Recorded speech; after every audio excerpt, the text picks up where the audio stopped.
Hey there, freaks. Welcome back to Tales from the Crypt. It's your boy Marty Bent here to introduce this week's sponsor, our favorite sponsor here at Tales from the Crypt. This episode of Tales from the Crypt is brought to you by the Cash App. You already know what's going on with the Cash App. We talked about it many times on this podcast before. It's my favorite app right now to use to buy Bitcoin, to send friends money, to get discounts off at retailers around my neighborhood. So check out the Cash App if you haven't already. For you freaks that don't know, the Cash App comes with the Boost program. And the Boost program, what that does is you get a cash card sent to you in the mail. And the cash card in particular is very customizable. You can put your own signature. You can put a little Bitcoin sign, whatever you want to customize your cash card. It gets sent to you. Once you have the cash card, you can start taking advantage of the Boost program. So you get a Whole Foods 10% off, coffee shops $1 off. They just added Taco Bell 10% off. Chick-fil-A is involved, and they're only adding more retailers every month, it seems, to me at least.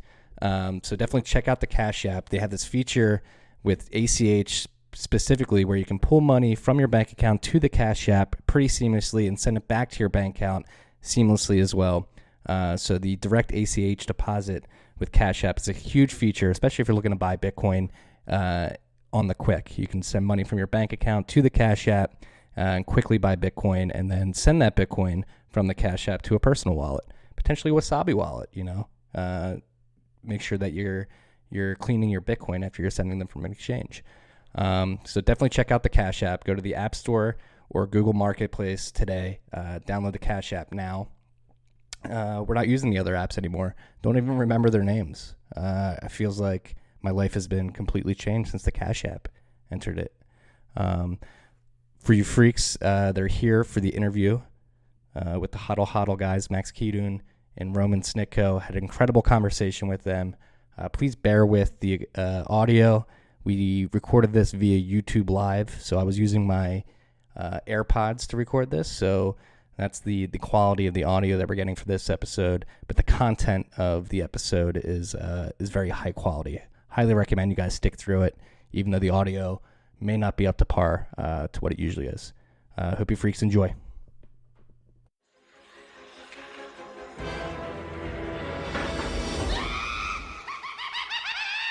Tales from the Crypt. What is up, freaks? Welcome back to Tales from the Crypt. It's your boy, Marty Bent, here on a Sunday afternoon after Thanksgiving. Back in Brooklyn after heading home with the family for a little bit. But very excited to be back in Brooklyn, recording, first YouTube Live recording we've done in a while. And I'm only do this on rare occasions. I usually like to get people live in the studio because I think the interaction is a bit pure, but I'm happy to have the two guests that I do today from the company Hodl Hodl in Lafayette. I want to introduce you freaks to Max Keidun and Roman Snitko. Snitko. I'm sorry, I just know your first names. So guys, welcome to the podcast. Thanks for coming on. Thanks for having us. Hey. It's great to be here. Yeah, thanks for having us. Just Max and Roman. I know that our surnames are quite heavy to pronounce, so no worries. I'm sorry. That's one thing. No worries about that. I'm terrible at words, so hopefully that will be only one of the few mistakes that we have here. So yeah, guys, how this podcast usually goes. I'm really interested to figure out how you guys found Bitcoin, what drew you to it, and sort of what your tale is. So I guess Roman, if you want to go first, how'd you get into Bitcoin? Sure. I first learned about Bitcoin in I think it was 2010 or 2011, and I didn't do anything about it back then. I just went to the Hacker News front page, and like half of the front page was about Bitcoin.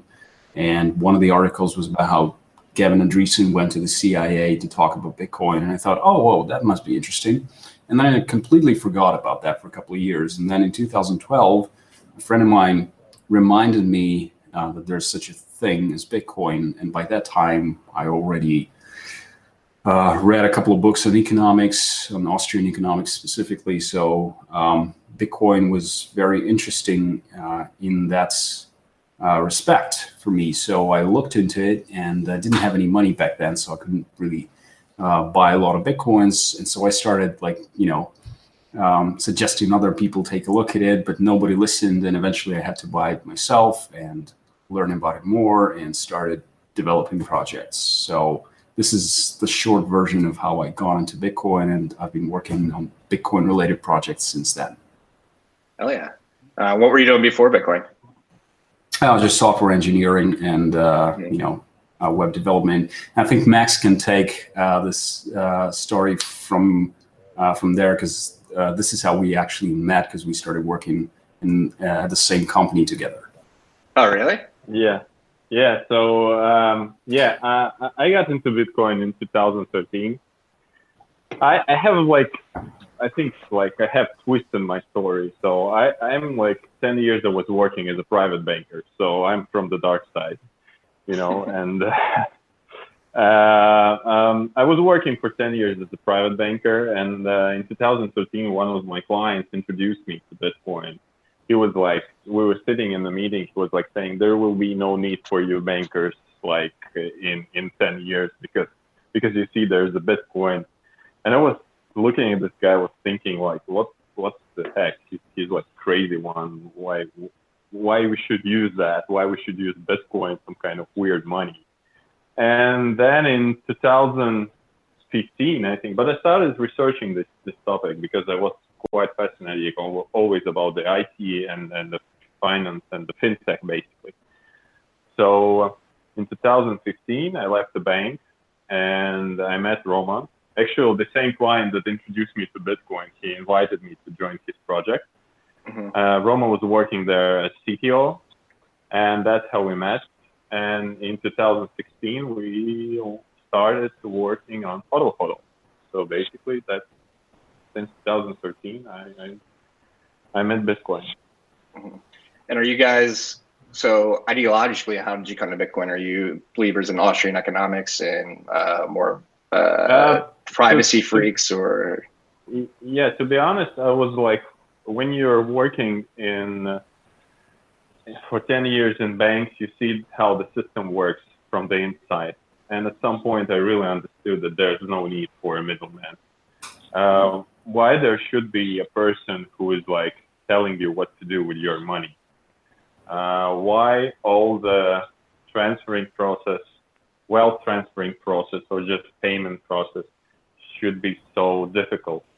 Why you need to pay? Why there's the working hours? Why? And there's a lot of why. So literally at some point, I remember that day I was sitting in my office and I was thinking why I am here, because I'm not the smartest guy, but when I went to Bitcoin, when I'm entering the room, people who are software engineers or economists or people who are doing something within the community, usually I'm one of the dumbest person out there, because these people are smart, literally smart. I want to say that. I heard your speech at the Honey Badger conference. I think you know a bit of what you're talking about. Yeah, but when you are speaking with the people who are more into conventional finance, like bankers, investment bankers, etc., usually you are one of the smartest guys out there, because of well, at least I felt like that. So, and I don't know about Roma, but yeah, I just understood that there's no need of banking industry in 10 years. And to be honest, in our region, for example, in my country, there's a lot of things happening with the banking industry at the moment that those people who I work with, there's no need of them at the moment. So they're left the banks, and they're trying to find a niche where they can apply their knowledge, where they can work. So things are happening quite fast here. What kind of changes are happening? Are people losing confidence in the banks, or are people becoming more open to newer technologies? People are becoming more open to technology. My little brother, who is 12 years younger than me, he never been to the bank. He doesn't know he don't know how to go to the bank. You need to fill papers. You need to handle your personal data to some kind of guy who's sitting on the other side of the desk. He don't know this process, but he literally has a Bitcoin wallet, So because it's easy, he can go to App Store or to Play Store, download the Bitcoin app, and receive Bitcoin like from me, like I don't know, in 10 minutes. That's it. And he's only 12 years old. He's already experimenting with wallets. No, he's 20 years old. I'm 32, 20. so. I think you said 12. No, 12 years difference. I would love him to be 12 years old, to be honest. I want to be back in my 24, but yeah, I'm 32, so that's the thing.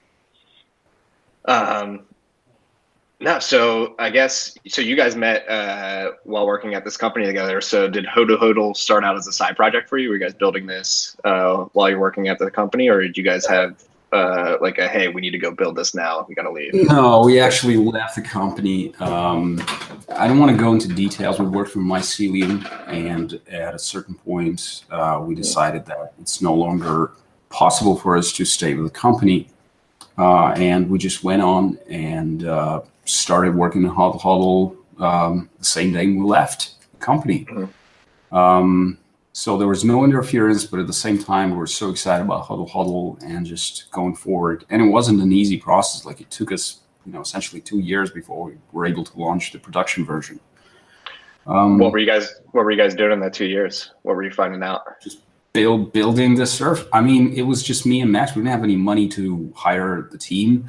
Yeah, it was just me and Max building and testing and doing all sorts of jobs that now our employees do. Like, we just built it from the ground up. And then the Bitcoin, we were very lucky because the Bitcoin price went up like year and a half later, and we were able to hire our first employee, and then the second one, and then we grew the team. So in that respect, we're very lucky, but we also built it from the ground up. So that's the short version of the story. And what was your sort of original view going into building Hodl Hodl? Did you have a first product that you guys wanted to bang out and then build on top of that, I guess? And then on top of that, is there a company mission statement? We just saw local Bitcoins. We both used local Bitcoins, and we saw how actually complicated it is. And we also predicted correctly now that at some point they are going to institute KYC ML policies. And the other significant problem, was that local Bitcoins actually held Bitcoins for the customers, just like every other centralized exchange. And at that point, we figured out a way, because I was familiar with the multi-sig technology and how to implement it correctly in the browser. I realized that we can build a better exchange that is non-custodial, right? And Max fully supported this idea. So it actually wasn't mine. It was just me talking to Max back and forth, exchanging ideas, and we came up with this concept. So we thought, okay, we'll try that, and we'll go from there. And a lot of things change in the process. It's I don't like this word, but it is agile essentially. This is how a startup should be. So here we are today. Yeah, no, it's cool. So I guess let's touch on and dive into the problems with local Bitcoins that you saw. So on top of they had custody, and now they're implementing KYC AML. Is there anything with the user experience that you guys are also building on as well? Because I was going through your tutorial videos earlier this morning, which are incredible, by the way. Will is very, very good at making these tutorial videos. If you freaks have not, if you guys have not, hooray to Will. He's a great guy. You freaks got to go to the Hodl Hodl tutorial page and go through all those videos, especially if you want to learn how to make a multi-sig wallet with a business partner or something. That was a 10-minute video, and that's part of a mission. Sort of, we realized early on that education is very important. So if people would use our exchange, they would need to understand what exactly they were using, right?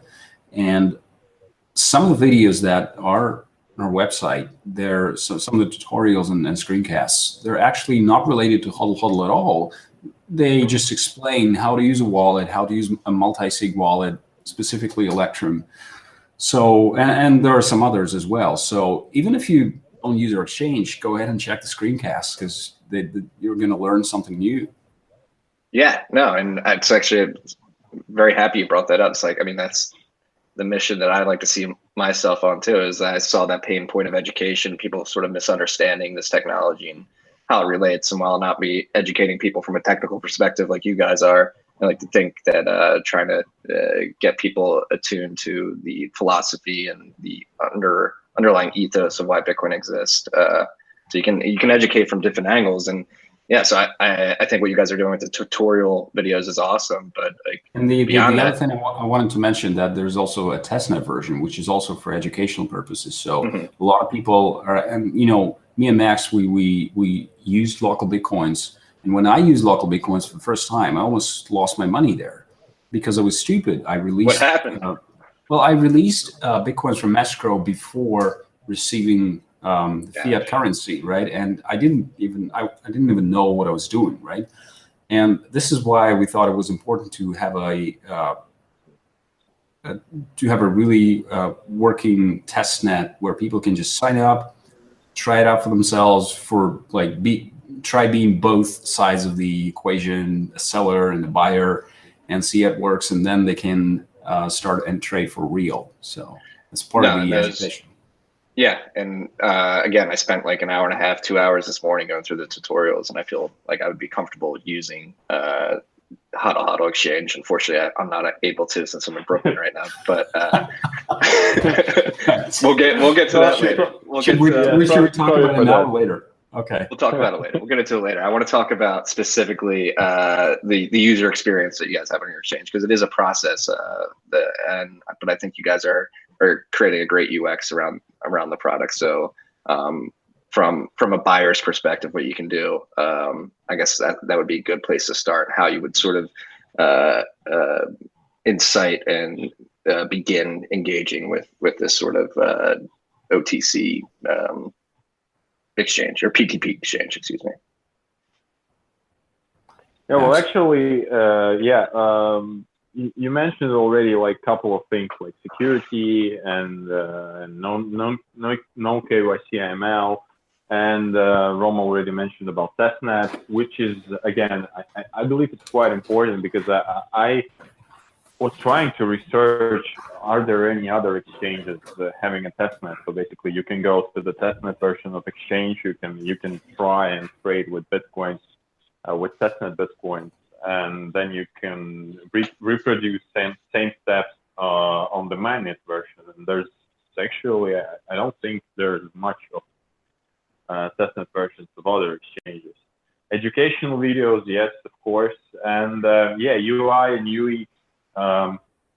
It's quite important, because we do understand that peer-to-peer exchanges are usually like way more difficult to understand than centralized exchanges, and because it's peer-to-peer, it's complicated, a bit more complicated, although it's way more secure and more confidential. But we don't understand the hassle with user experience and user interface. So yeah, that's one of the differences. And people are always saying, well, yeah, everyone is saying that their user experience and user interface is better than the competitors. But actually, you can go and compare, and you will understand that we're putting a lot of effort to providing a proper experience and providing a proper understandable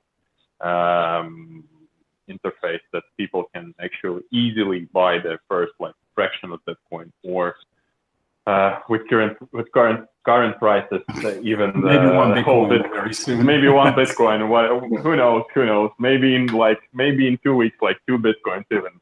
So whatever.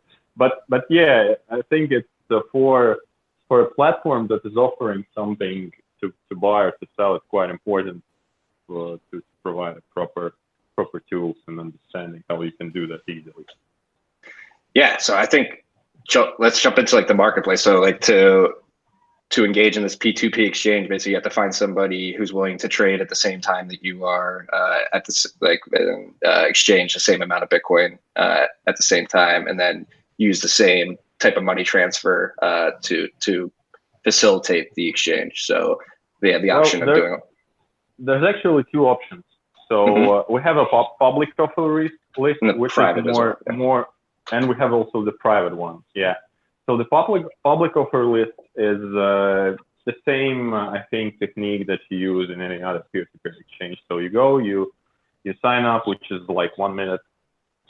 You go, you find the proper buyer or the seller, or if you don't find, we usually say that create an offer by yourself. It's easy. Like you can do an offer. If you want to buy, then create a buy offer. If you want to sell, you can create a sell offer, especially as we're like 2.5 cheaper than our competitors. Now the price up until the end of exchange fee rate now up until the end of this year is 0.4%. If you compare to our competitors, usual rate for peer-to-peer exchanges is 1% per trade. And so you create an offer, or you take an offer and then you trade directly from your wallet or to your wallet. Because each time for each trade, we create a unique escrow account. So the seller deposits coins into this escrow account. The buyer sees that coins are deposited. He sends the wire transfer, or sends the cash, or do the payment via any other payment system that he used.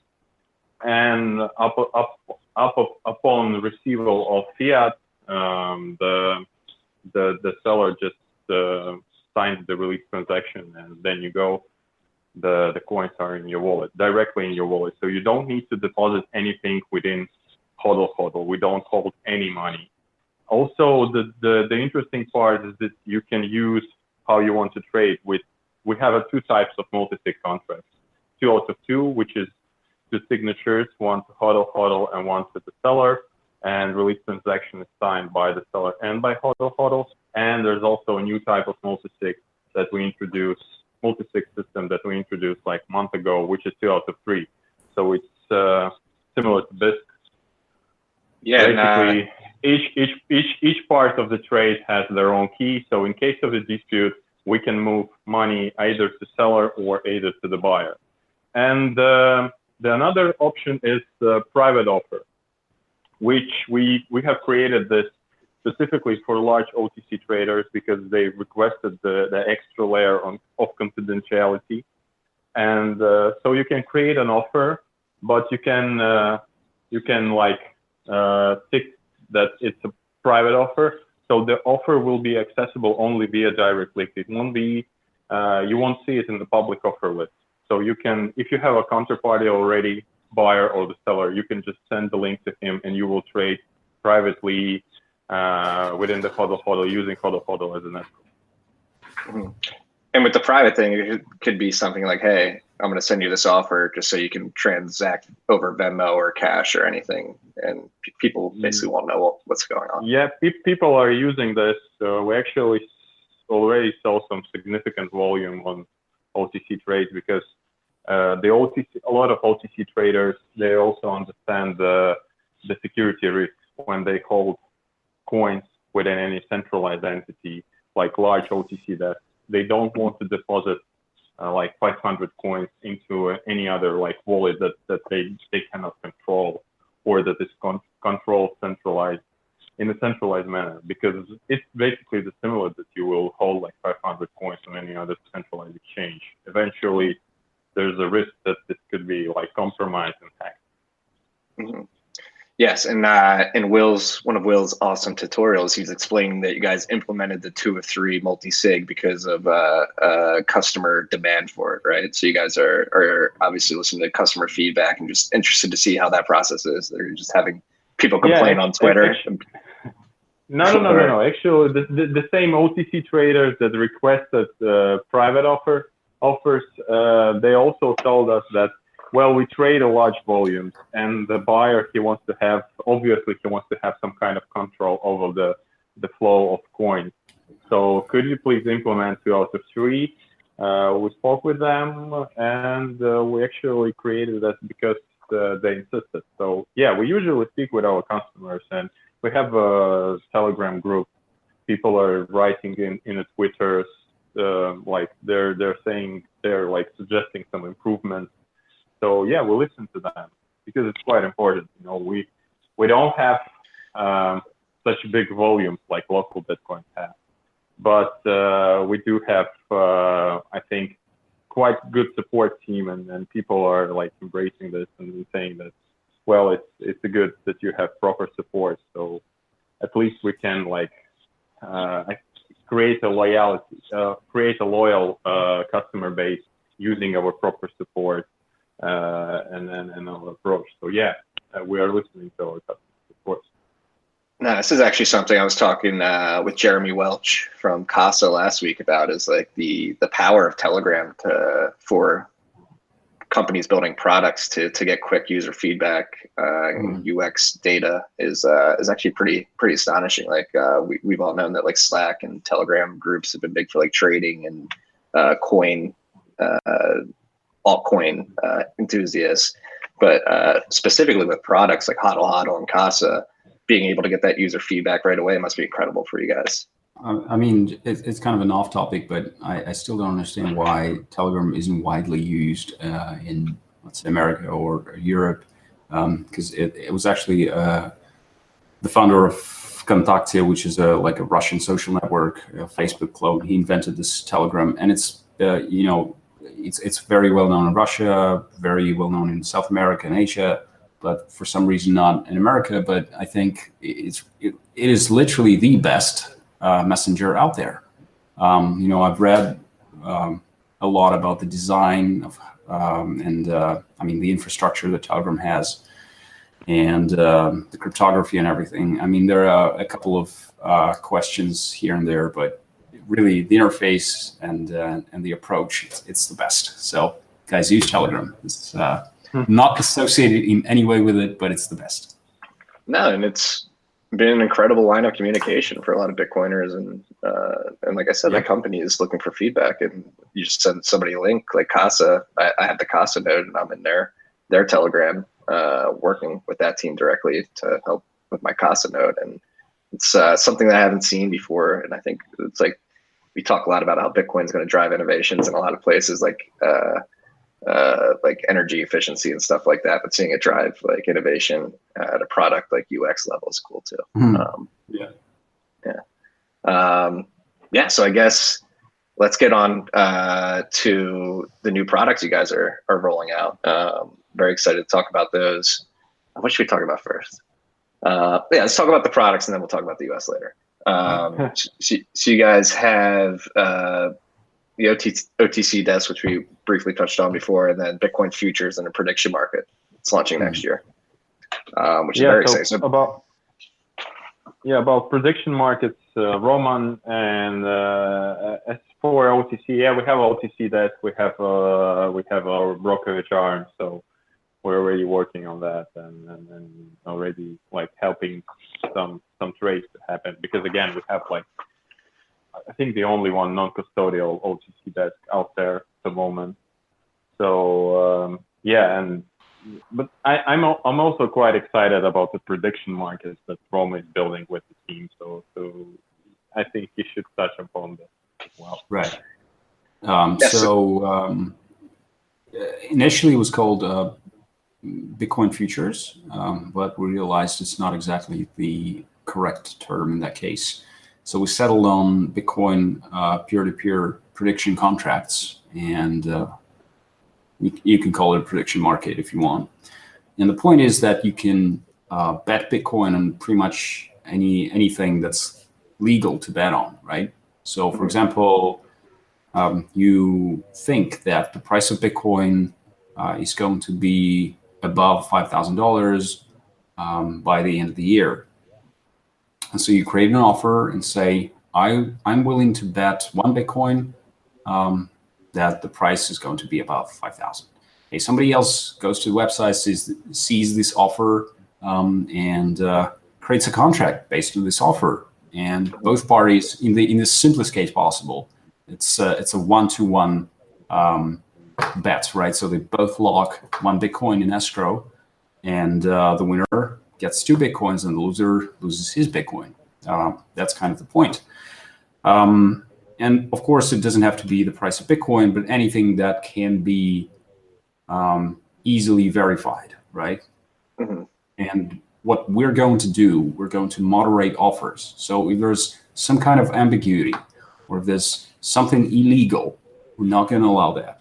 But anything else, if you want to bet on who's going to win the election, you're not going to enable assassination markets. Yeah, but that's a different. No. Of course not. Of course, that's what I was getting into. Like, if you want to bet whether Trump's going to be the next president once again, you can do that, but nothing illegal for sure. I think, but I don't think, like, to be honest, I don't think people. I don't like to call this bets, because really it's just a financial instrument that allows people to manage their risks. And it's the first instrument that's actually non-custodial, and that allows people to have those predictions settled in Bitcoin, not in fiat, but in Bitcoin. You can still, and you have kind of the same thing on BitMEX, because they trade futures contracts, right? But it's not the same in the sense that, first of all, they actually hold the Bitcoins, and second, you can bet on price of Bitcoin or price of Litecoin or Ether or whatnot, but it's like the choice is limited. What we're offering is, it's freedom to manage your risks and bet on things that are important to you. Yeah, and I was being a bit provocative earlier, bringing up assassination markets, because I imagine that you guys are building on perceived faults that you view in Augur or similar prediction markets. I guess you guys are trying to build a separate product, differentiated product. Excuse me. Right.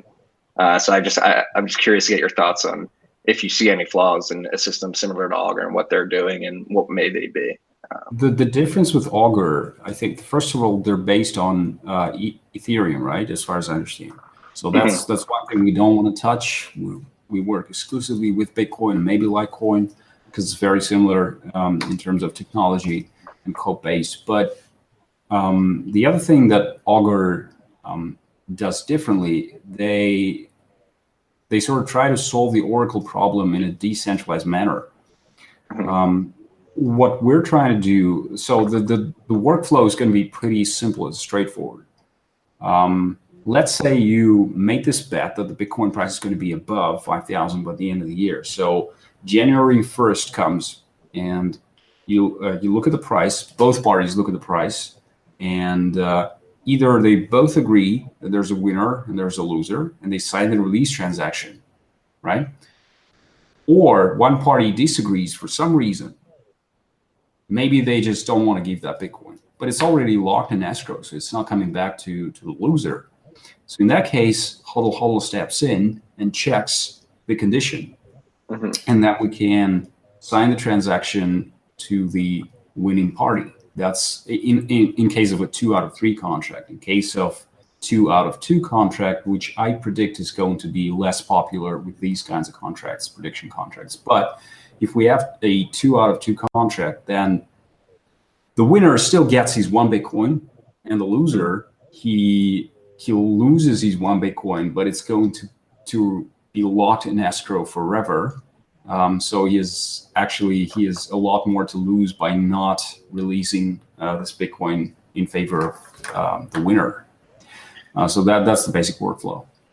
Yeah, and so let's talk about decentralized oracles. Do you think it's a problem that can be solved? It's a big topic in this space, especially with prediction markets. I really don't know. It's just I sort of like have this workflow in mind that we're working on. I think decentralized exchanges, decentralized oracles are actually they do have a place in the community. And I see a lot of people on Twitter. They constantly sort of attack us, and they say, "Oh, you're not truly decentralized, right? You're not a decentralized exchange." We never said that.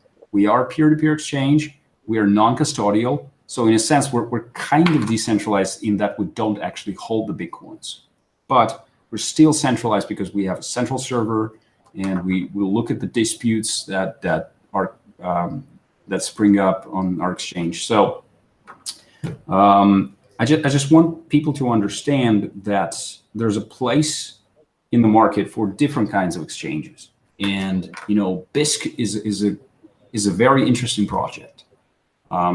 We are excited that it's becoming popular. It's just that what we're trying to do is to be somewhere in the middle between local Bitcoins and BISC, in the sense that, again, we're not decentralized, but we're also non-custodial, and we are providing an easy-to-use interface by just being a website and not a software that you have to download. Yeah, and then the game theory of the reputations, that's another thing that comes with the P2P exchange, the reputation. Yes. So you get rated as a user, and obviously as a company, if you turn out to be a bad oracle, your reputation will suffer. So you have an incentive to be a good oracle. Correct. Yeah. I think reputation in general is like a big problem and a very interesting problem. So currently it's also centralized for all peer-to-peer exchanges, but in the future, I mean, there's a very high probability that reputation is going to be kind of like, a separate field of computer science or something. I don't know. At least I see it that way. Well, let's hope it doesn't go to the dystopian future that China's. Yeah. That's a different story. I mean, I know we're all looking at it, and it's just it's horrible. It's just frightening. Yeah. So how do you guys handle it for buyers and sellers on Hodl Hodl? I'm pretty sure it's pretty straightforward, but how is the experience for the user? Rating their experience. How does that work out? Does it happen immediately after the transaction? Just pops up? It usually happens after the trade is completed. So basically, you complete the trade, and each one is like writing the commands and rating the another party. Quite similar to local Bitcoins, to be honest. There's no reason to invent a bike in that case, because maybe we will touch upon the reputation and making it like a bit more sophisticated in future, because I know that Roman has a dream to create a proper reputational system that can be like used by multiple exchanges and can be decentralized. Maybe at some point, yeah, why not? Let's talk about this dream, Roman. Expand on it. What is your dream? Well, the dream is a sort of decentralized reputation, and I had this dream. I've been having this dream for a very long time, and like maybe since 2013, and I've been talking about this idea to very smart friends of mine, and they all trashed it. So I guess I'm wrong.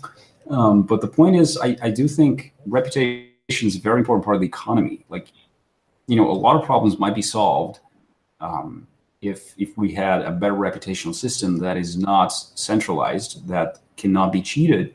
And like to describe it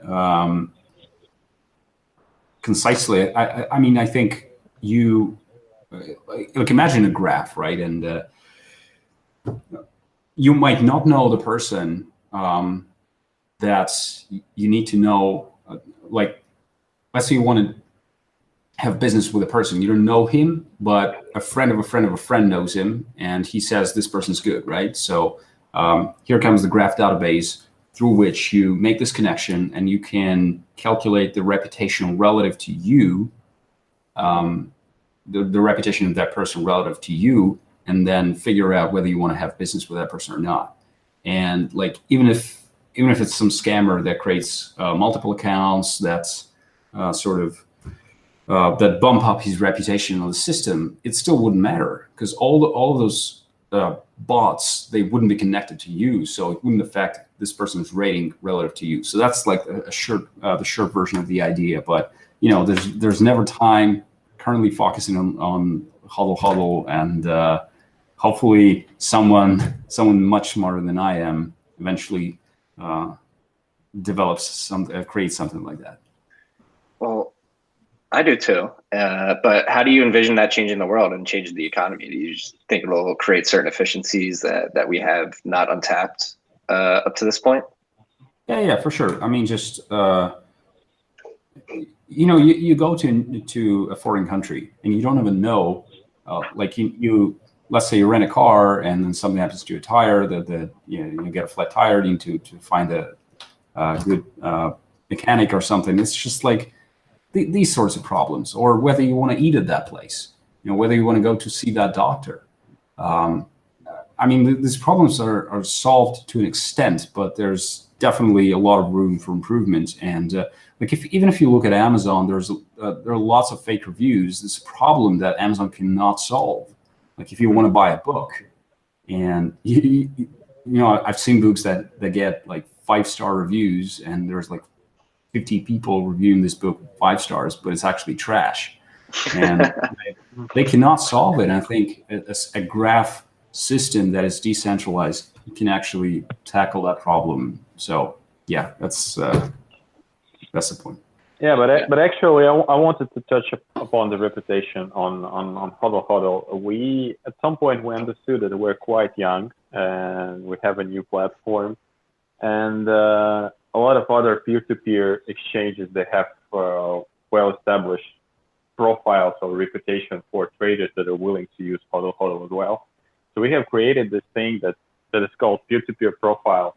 You can basically transfer your reputation from other platform to Hodl Hodl, and people will be able to, even if you don't have any trades on Hodl Hodl, they will see your profiles on other exchanges, and they will understand that you are decent and a proper trader. So you can do that on Hodl Hodl as well. So it was one thing that we have improved in terms of sharing the rating and reputation system on Hodl Hodl. No, Yeah, really that's cool. that's a great point that Max just talked about. I think currently people are unable to export their reputation from one website to another. And specifically, if we're talking about peer-to-peer exchanges, they're incentivized to try and keep it local, right? They don't want sites like Hodl Hodl to transfer that data, but we still are able to do that. And Paxful did it to local Bitcoins. We did it to both Paxful and local Bitcoins, and we actually talked to them about that. Like, there's nothing you can do, but it's still not straightforward. And I think for any peer-to-peer exchange or any website that requires some sort of reputation, let's say a freelancer's website, it would be so beneficial to have the system in place that they don't have to build it themselves like we did, but they would just need to implement it and let their users have it. So, well, could you guys make like an open API that other sites could call on, or? Fortunately, no. Not at this point. It's still we're planning on doing this because we have a lot of requests, and Max can talk about this properly. But yeah, it's we have a lot of requests on doing the API. Most probably first half of 2019, we will be able to roll out an API. Yeah, so we're working on that. So hopefully in 2019 we will have a proper API. Yeah, no, and I think that actually brings up a good, interesting point, because I'm like, I don't know if you guys know, but I'm like a UX nerd and a product nerd in particular. So I actually like that you guys are like, hey, we'll get to this eventually. So like, you guys have a lot of stuff on your product roadmap. So how do you prioritize and decide what to work on, and at what pace you should start building this out? Well, we have an like quite small team, to be honest. So sometimes we even don't have any options to choose. We just understand that we need to build something. Like for API, we received a lot of requests from companies that trade Bitcoins on other peer-to-peer platforms. They have their own platforms, or they have their own software. They want to connect with us and to like automate, like make it automatic to some extent. The trading makes it automatic. But usually, we have like, I don't know, special channel in the Slack, and our team members, they exchange the ideas. And if we like any idea, like from our team member or from our customers, then we just make it, and that's it. We don't have any like strict priority what we need to do, but what we're trying at the moment is to make Hodl Hodl as profitable as possible at the moment. Yeah, I think that's a very good point. The profitability. So we're always, one criteria that we're thinking about, is this going to make us money? Unfortunately, we have to think about it because it's not about like, getting filthy rich or something. We need to be sustainable. Like we raised a round now from private investors because we realized we needed to move faster and so on and so forth. But eventually, we're going to need to be making money, and that's a priority. I think it's a big mistake for many projects right now in Bitcoin. They sort of relied on Bitcoin price to be high, and they thought, oh, we can go on forever, but they can't. They need to have a sustainable business model that does not depend on the price. And that's what we're trying to do. That's how we prioritize features. Yeah, this week has certainly proved that.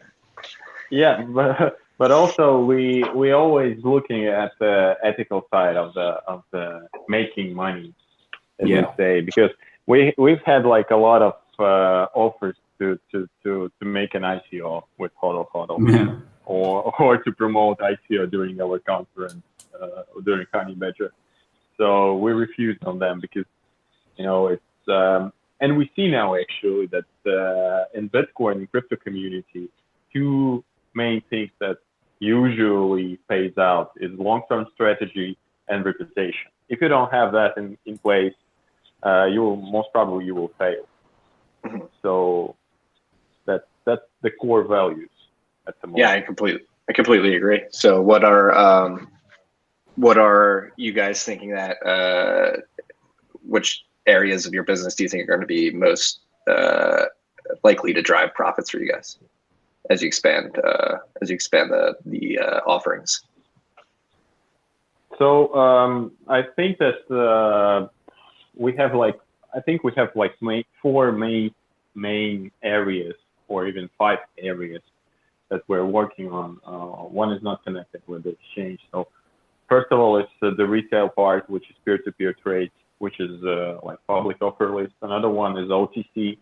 The market out there is booming, actually, not depending on the price. The sales are still going, the trades are going, and the volume out there is like 3-4 times bigger than the volume on all centralized exchange, because you can have like one trade with 1,000 coins per trade, and that's it. So basically, some exchanges even don't have such turnover in a week.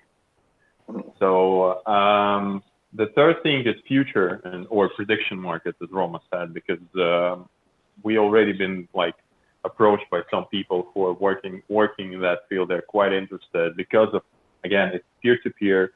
We cannot manipulate that. Basically, we cannot shut down the Hodl Hodl and say like we will liquidate your shorts or longs or whatever, or we can or we will trade against you. That some of the exchanges actually something do. that BitMEX is quite famous for, by the way. So, again, I'm not naming anyone, so just Roman is like. I'm just like I'm looking at Twitter every time there's a big price movement in Bitcoin, BitMEX goes down, and they're like, "Oops, we're liquidating you," right? And a lot of people are pissed off because of that, and there would be no way for us to do that if it's peer to peer. So hey guys, if you're disillusioned with BitMEX, come to Hodl Hodl. You guys bring up a good point. Like, build a product where you make that impossible, and it might be impossible for users not to use it in the long run. Like, why would they use anything else? Well, they would, like if they're day traders.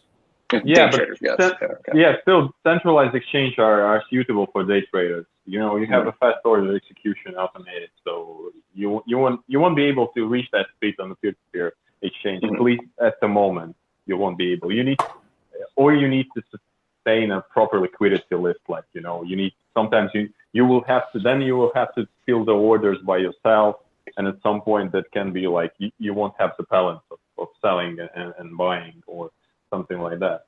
So finishing up, the fourth project is Hodl Hodl, which is buying and selling real estate with smart contracts that we have, basically with Bitcoin. The same thing that is going with Hodl Hodl, except for fiat, you are selling or buying the house with the Bitcoin, with the 2 out of 3 multi-sig.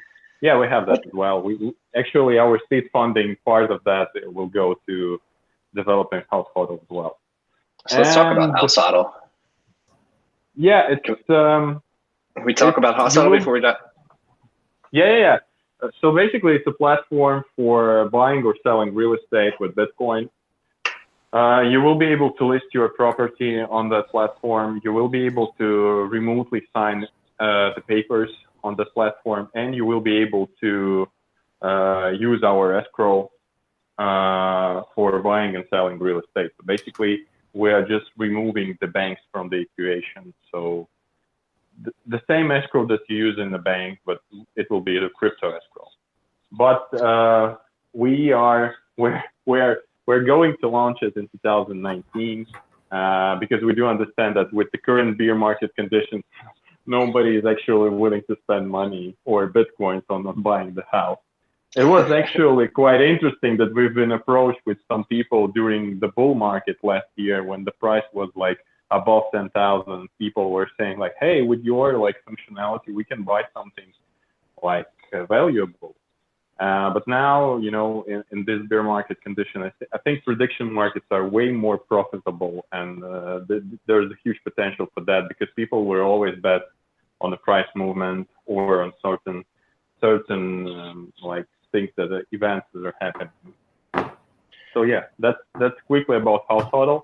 And the fifth part, of course, is the Baltic Honey Badger Conference. So it's also the part of Hodl Hodl brand, but it's not connected with the exchange. Well, the one connection is that we do that, but yeah, the Honey Badger is something that we're going to continue to organize each year. Please do. I had the pleasure of attending this year. It was it's one of the best organized conferences I've been to in the space, and the talent and the concentration of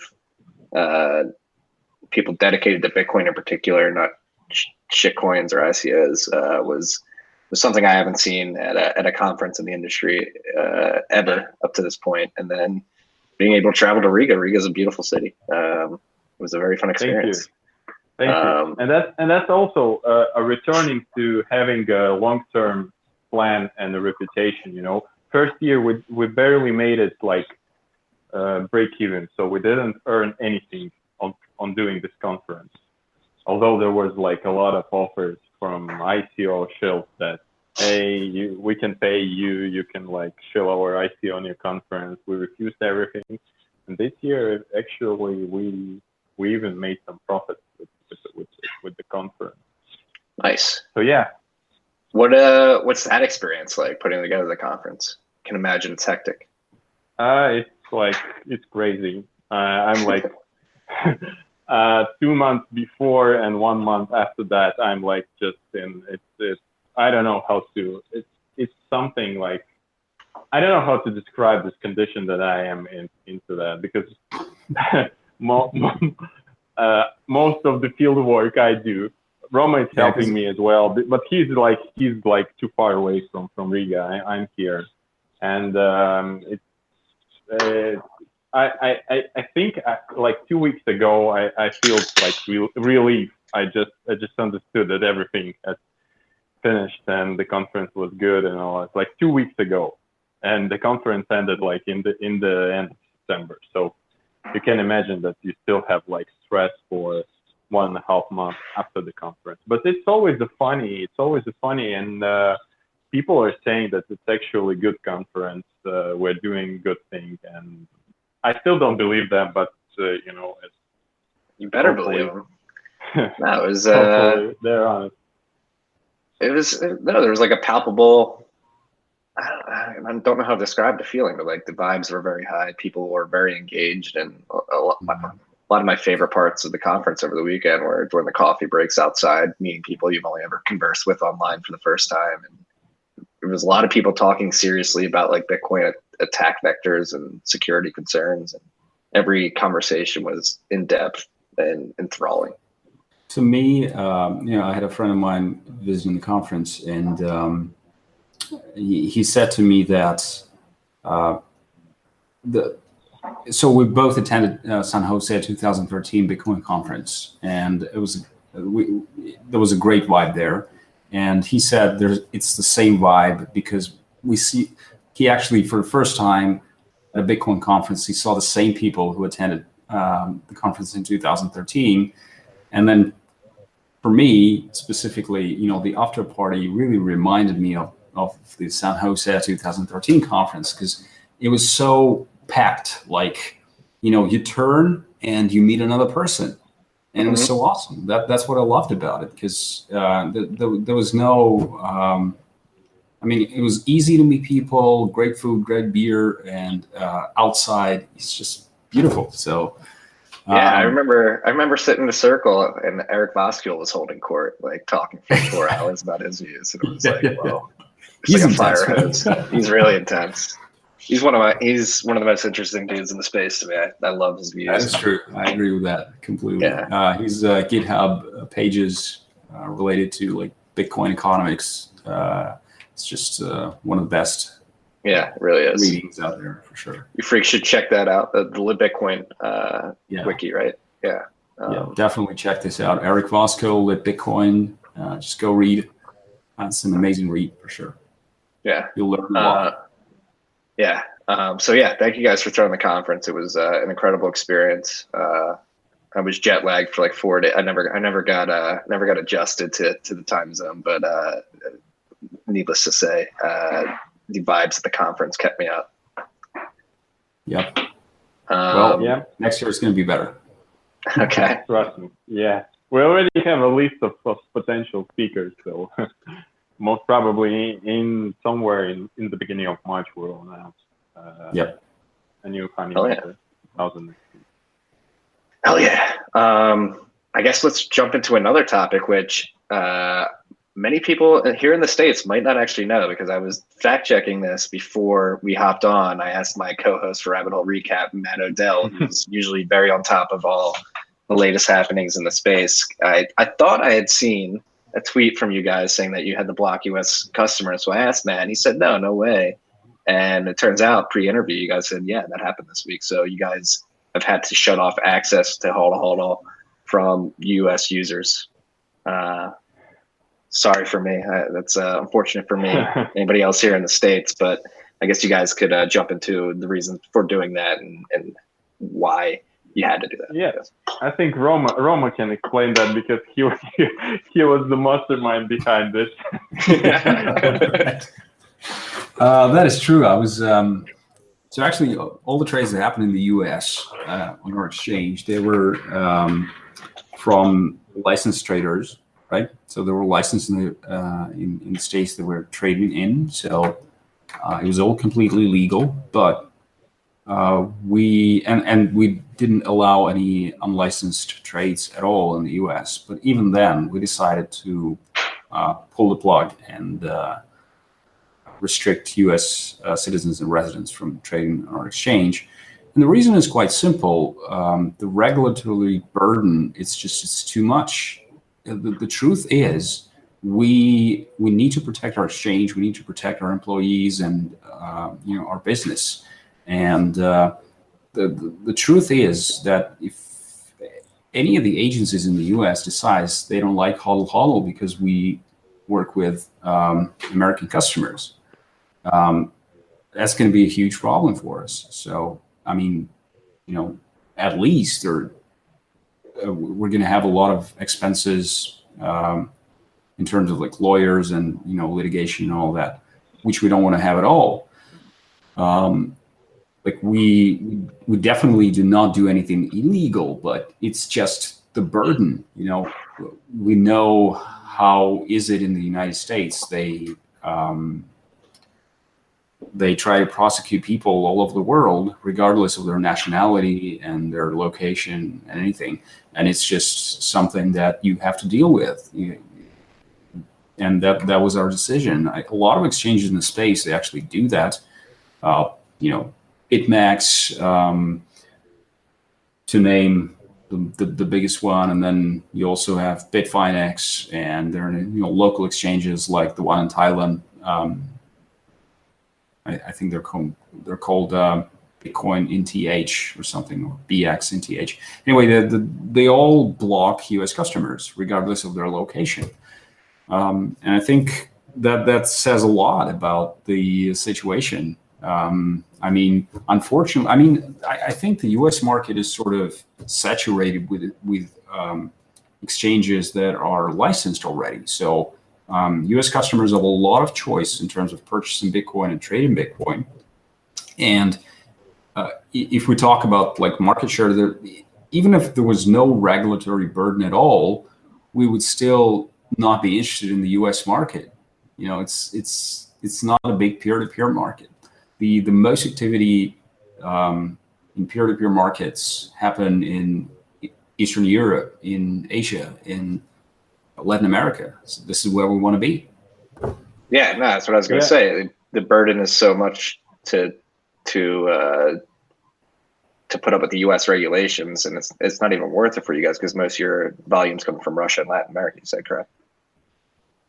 Yeah, the most of the peer-to-peer volumes actually at the moment are from Eastern Europe, Russia, Ukraine, and Latin America. Like if you will check it out, the peer-to-peer stats on local Bitcoin, I think the most liquid market for them and the biggest market for them is Russia at the moment. Although they're officially blocked in Russia, so also Asia, also Africa. So there's a lot of like peer-to-peer markets are emerging markets, so it's suitable for emerging markets. As for US, well, yeah, it's like legal and security risk for us. So no offense, guys, it's just a business. So no, we really have a lot because we saw some, like most of the people actually, even from US, they supported us in our decision. If you check the Twitter thread, some of I support the people some of the people started like saying like, hey, you are like bootlickers or whatever. How does that even make any sense? Yeah, because it's like, you know, you're choosing the less evil thing. We believe that blocking US market and not implying KYC/AML at any point is less evil thing than having the US market and implying the KYC/AML. What's the difference then between Hodl Hodl and Coinbase or any other exchange with KYC/AML? What's the reason for us to be there? There's no reason to be there. So that's it. I was going to say, I think this brings up an interesting point though. Like it's funny, like America is supposed to be the bastion of freedom, the home of freedom and all that. And yet a lot of companies don't even want to work here because it's too burdenful and it's not as free as people would think. So as an outsider looking at the US, like as a country that likes to tout ourselves as the home of the free, like what is your perspective on these types of regulatory hurdles? Are we as free as we may think we are? May I just comment on the land of freedom and all of that? I think there's, to me, the way I look at it. Roma, just don't forget you are planning to you have some plans. Just yes, that is say it to like visit the United States. Yes. Yeah. Just like don't say it out loud, you know. Of course, no. I was just going to say that I think people in the U.S. they have this mindset of freedom, right? Most of them, I would say, they have this mindset because of the legacy of how people immigrated to the United States in search of freedom and less taxes, less restrictions, all of that in search of a better life, and they endured a lot of things on their way, and I think that still persists. But at the same time, in practical terms, you would actually find a lot more freedom in China or Russia or in Asia or in Latin America, because the United States is so heavily regulated in many areas that it just makes it impossible for the small guy to start a business and make it. I mean, it's easy to start a business, but it's not easy to comply with all sorts of regulations if you want to get big. So I mean, I hope that's going to change, because I think, again, in practical terms, there's more freedom in other countries. But in terms of the mindset, I think American people really value freedom. They really understand what it's all about. I mean, that's how I see it. And it's a paradox, right? It's so weird, but that's how it is. It's ironic. It's like, it blows my mind. I would say, like, and many Americans like me have like an aversion to authority. Like I know I do. in general, and I like freedom of individual thought. Obviously, that's why we have this podcast. That's why we're into Bitcoin. But the system under which that we live is not as freedom enabling as some people would like to think. I would say. And that was my comment on American regulation for the day. Yeah, so I guess we hit on a lot of what I wanted to hit on, but I guess let's talk about Bitcoin in particular. What are you guys? Obviously, the price has been tanking the last 5 days pretty heavily. We're getting into the depths of the bear market, but before we talk about price or anything, we can focus on price later, but from a development perspective, Bitcoin, from a scaling perspective, from a security perspective, like what do you guys think of the state of Bitcoin right now in 2018 as we approach the 10-year anniversary? What about Max? Why me? I was just. Yes, you're the technical guy. You know, there's like scalability and all these weird words that that I don't understand. Okay, I do understand them, of course, but yeah. I think that there's like this saying that bear markets are good for developers, and to be honest, I really believe that. You don't have the pressure of the price to build something fast, to earn some money.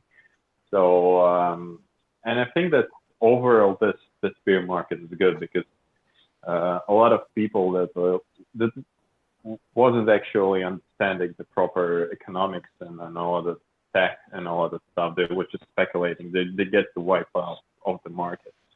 ICO are like it's so 2017 now, and I'm so happy that it's 2017, and all other shitcoins are like falling down, and it's good.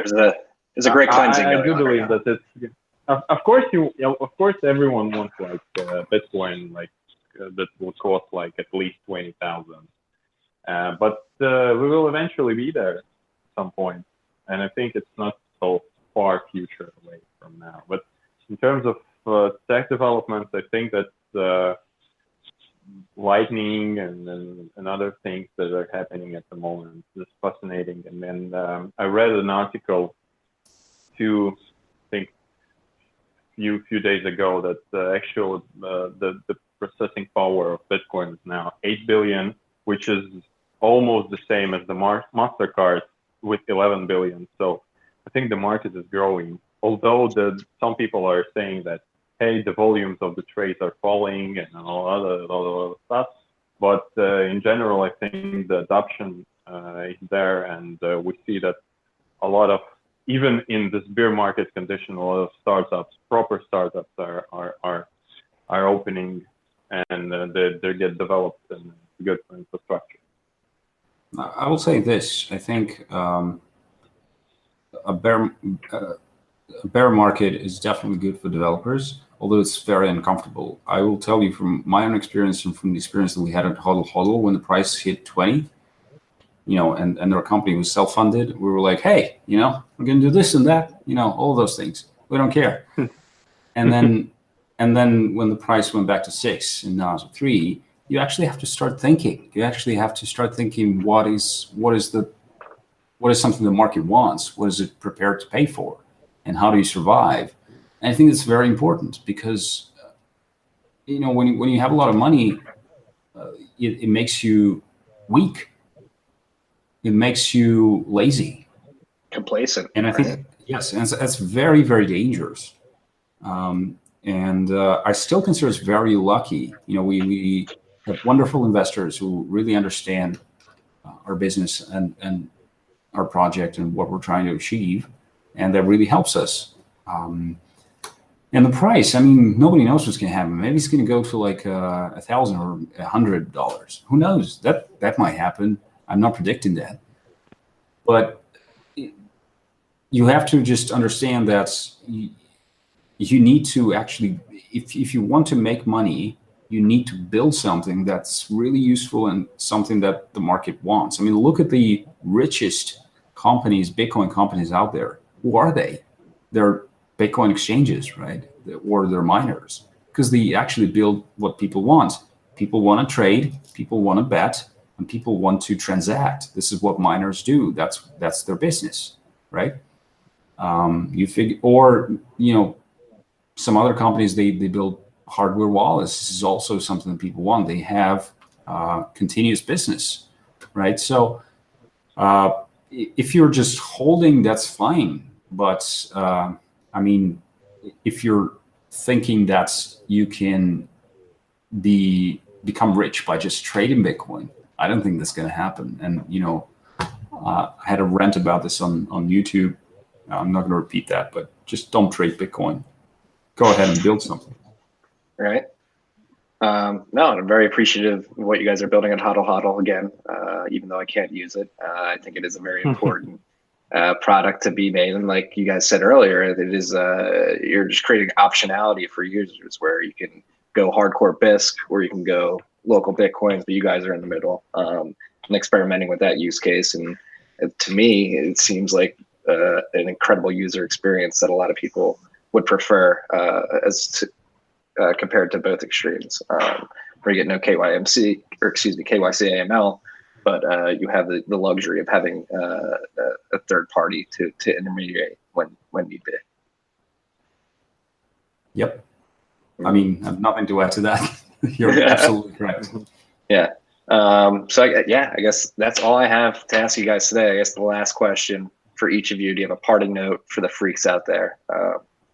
Anything that you think people should be focusing on or thinking in this bear market? Well, I don't know. Focus on something that is not related to Bitcoin. If you cannot bear with the price, just relax.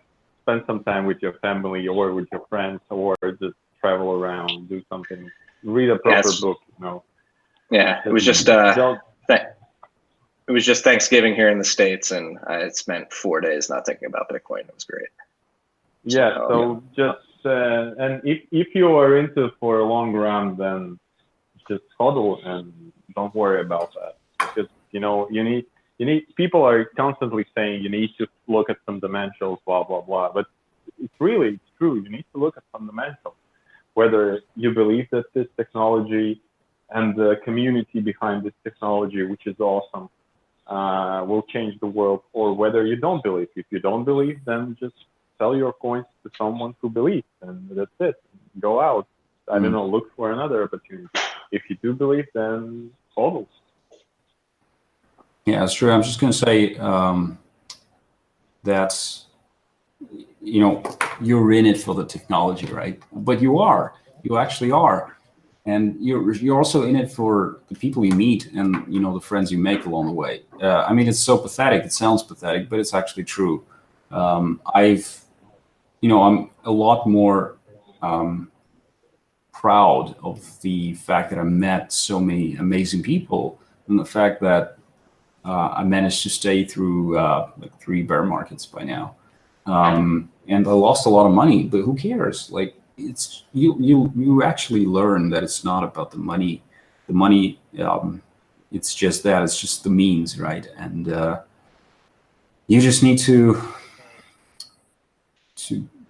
find something that actually drives you through all this.